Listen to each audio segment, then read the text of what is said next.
The tourist thought his antics were harmless, crawling like a cat and mocking the royal guard.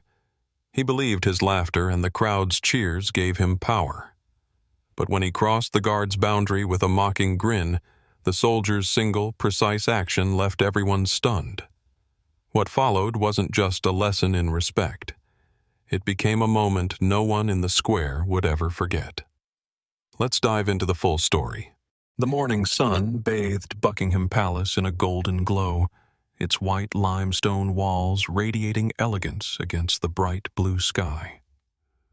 The golden gates stood tall, their intricate patterns shimmering in the light, a proud symbol of British heritage. The cobblestone square stretched wide, lined with vibrant flower beds filled with tulips and daffodils, their colors popping under the warm sunlight. A soft breeze carried the subtle scent of flowers, mingling with the lively hum of tourists chatting, laughing, and snapping photos. Standing immobile at his post was a royal guard, the epitome of discipline and tradition. He was in his early 40s, with fair skin and piercing blue eyes that seemed to cut through the bustling scene without looking directly at anyone. His neatly cropped dark brown hair was hidden beneath the towering black bearskin hat that added to his already imposing stature.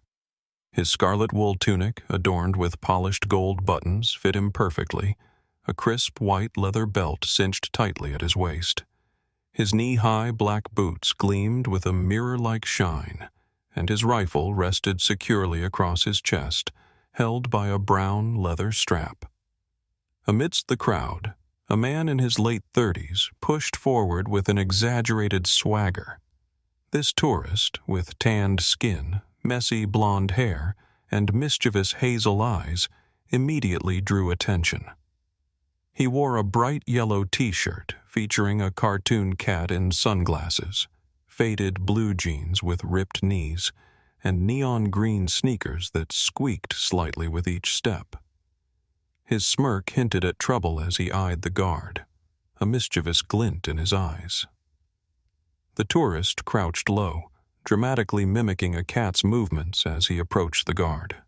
"Meow," he called out, his voice loud and exaggerated, breaking through the calm atmosphere. A few chuckles rippled through the crowd, though some onlookers exchanged uneasy glances. The guard stood motionless, his gaze fixed ahead. The faintest tightening of his jaw betrayed his awareness of the provocation, but his composure remained unshaken. Undeterred, the tourist dropped to all fours, crawling closer. "Here, kitty kitty," he jeered, rubbing his hands together mockingly. His exaggerated purring elicited laughter from a few bystanders, while others pulled out their phones to record the spectacle. The palace gates continued to shimmer under the mid-morning sun, their golden details glowing brightly. The cobblestones glinted faintly, reflecting the light, while the flower beds swayed gently in the breeze. The once casual hum of tourist activity was now replaced by murmurs and laughter as more people gathered to witness the unfolding scene. The royal guard, ever composed, remained as still as a statue. His scarlet tunic, polished gold buttons, and black boots seemed to shine even brighter under the growing scrutiny. His piercing blue eyes, fixed ahead, betrayed no reaction to the commotion, though the faint furrow in his brow suggested a quiet resolve to maintain professionalism. The tourist, encouraged by the crowd's attention, doubled down on his antics. His messy blonde hair began to stick to his forehead in the heat, and his bright yellow t-shirt clung awkwardly to his back. His ripped jeans, now dirtied from crawling on the cobblestones, and his neon green sneakers, scuffed at the toes, added to his increasingly ridiculous appearance. "Who's a good kitty?" he shouted, rolling dramatically onto his back near the guard's boots. He pawed at the air like a cat, drawing loud laughter from the crowd. Phones and cameras flashed as onlookers documented the absurd display. A middle-aged woman standing near the flower beds muttered, "This is so disrespectful," shaking her head in disapproval. Nearby, a young boy tugged at his father's sleeve. "Why's that man acting so weird?" he asked, his tone a mix of confusion and concern. The guard, silent and unmoving, remained a stark contrast to the chaos unfolding around him.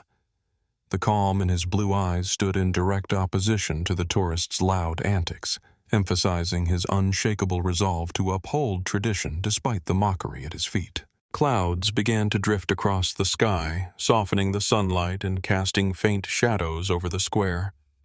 The palace gates, though still gleaming, seemed less vibrant under the muted light. The flower beds, too, appeared subdued, their bright colors dulled by the thickening atmosphere of tension. The royal guard, tall and stoic, remained rooted in his position. His piercing blue eyes stayed focused straight ahead, his scarlet tunic pristine, and his white belt fastened tightly. His boots, polished to perfection, reflected the faint light filtering through the clouds. The tourist, flushed from the heat and his antics, crouched near the guard's feet. His yellow t-shirt was now wrinkled and damp with sweat, his ripped jeans dusty and torn further from his exaggerated movements. His neon green sneakers, scuffed and dirty, squeaked faintly as he leaned closer. "What happens if I touch the big, scary soldier?" he sneered, his hazel eyes glinting with mischief as he reached toward the guard's polished black boot. A collective gasp rippled through the crowd as the tourist crossed the white boundary line meant to separate the guard from the public.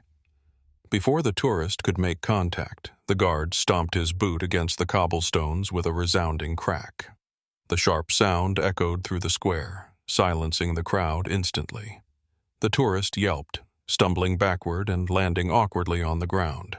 His sneakers squeaked as he scrambled to his feet, his earlier confidence replaced by a look of startled embarrassment. "Step back," the guard said, his voice calm but commanding. The crowd froze, stunned by the guard's sudden reaction. For a moment, there was complete silence, broken only by the clicking of cameras capturing the moment. Then, laughter and applause erupted as the crowd cheered the guard's composed yet powerful response. The clouds parted and sunlight streamed back into the square, illuminating the palace gates and flower beds with renewed vibrancy. The cobblestones seemed to glow under the golden light, and the crowd, though still buzzing with excitement, began to quiet as the scene reached its conclusion. The royal guard, his posture unshaken, stood tall and resolute. His piercing blue eyes reflected calm authority, and his scarlet tunic, white belt, and polished boots remained immaculate despite the commotion. The tourist, now visibly flustered, shuffled awkwardly. His tanned face was beet red, his messy blonde hair sticking out in all directions. His yellow t-shirt hung awkwardly on his frame, damp with sweat, while his ripped jeans and scuffed sneakers looked even more disheveled. The guard, without breaking his composure, bent down and picked up a small feather that had drifted near his boots. Holding it delicately between his fingers, he extended it toward the tourist. "You dropped this," he said evenly, his voice laced with subtle irony. The tourist hesitated, his hand trembling slightly as he took the feather. Laughter erupted from the crowd, their admiration for the guard palpable. The tourist mumbled something under his breath before turning to leave, his earlier bravado completely extinguished. Security personnel approached, gesturing for the tourist to exit the area. The crowd applauded, some jeering lightly as the tourist retreated. A young girl in a pink dress with a matching sun hat stepped forward, clutching a small Union Jack flag. "You're amazing," she said softly, her eyes wide with admiration. The guard gave her a slight nod, his expression softening momentarily before resuming his stoic stance. The crowd clapped one last time before dispersing, their voices filled with praise for the guard's professionalism and dignity.